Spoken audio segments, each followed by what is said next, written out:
দাদুরে, মানুষ তো অনেক কিছুই ভাবে। আসলে দেখ, আমাদের মেডিকেল ভাতা দেয় মাত্র 500 টাকা।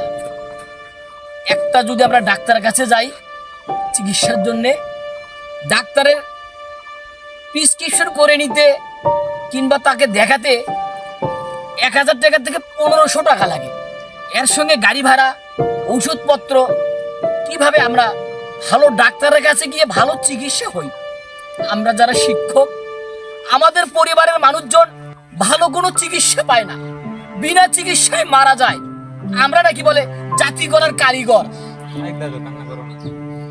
আমি মন দিয়ে পড়াশোনা করে একদিন বড় হয়ে তোমাদের মুখ উজ্জ্বল করবো, আর ইনশাল্লাহ একটা ভালো ডাক্তার হবো।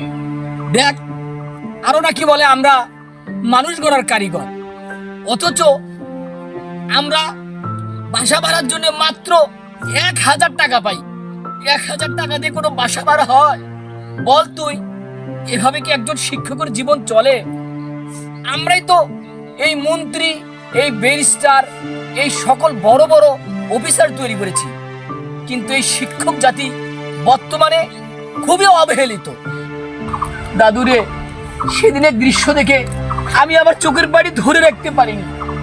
হাসপাতালের বারান্দায় একজন শিক্ষক নতজানু হয়ে বসে আছে।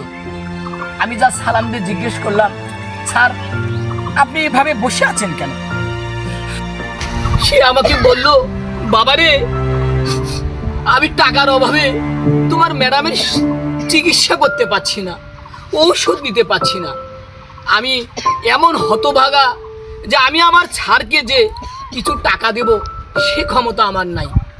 আমরা নাকি বলে জাতি গড়ার কারিগর। আহারে, আমরা নাকি বলে জাতি গড়ার কারিগর। চল দাদু ভাই, চল চল।